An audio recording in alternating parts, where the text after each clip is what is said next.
Fuchun Secondary School. It was sometime in March 1999. We were having a band camp in school. After a long day full of intensive training for the SYF competition, we were looking forward to having a good night's rest. All the other band members were washing up before they retired for the night. As I was one of the camp committee members, I had to do night patrol. It was past 11:30 p.m. and all the students were in the classrooms. Me and my friends who were on night patrol were lying down at the school's assembly ground grazing at the stars. Suddenly, after about 5 minutes or so, all 7 of us who were there got up and ran to the canteen. Once we reached the canteen, we looked at each other and asked what had happened. My friend A said that he felt something behind him, that's why he left. He also said that before he could inform us all of us were running too. All of us agreed that we too had felt something behind us. Thinking that it was the cold weather which might have caused us to have that kind of feeling, I put it off my mind and tried to think of a way to keep myself awake. Just then, the camp chairman, J, called us together and told us to group ourselves in groups of 4 to go patrol for every floor every hour. Me and the J were in the same team.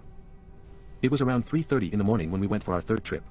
As we were patrolling the second floor of the blocks opposite the band room, Jay suddenly stopped in his tracks and pointed to the band room. His face was pale and his hands were trembling. He told me that he saw a lady sitting on top of a pile of chairs in the room.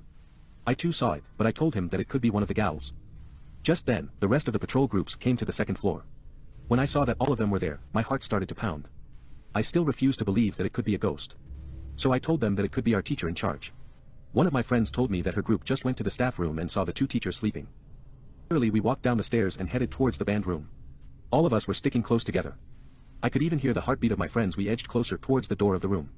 We could feel that the air had suddenly become colder than usual. Just then, a strong gust of wind blew from the room. We were too shocked to scream or run as we saw a horrible-looking woman rushing out of the room and running towards the school gate.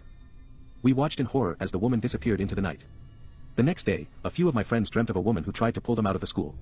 All those band camp leaders will remember this vividly.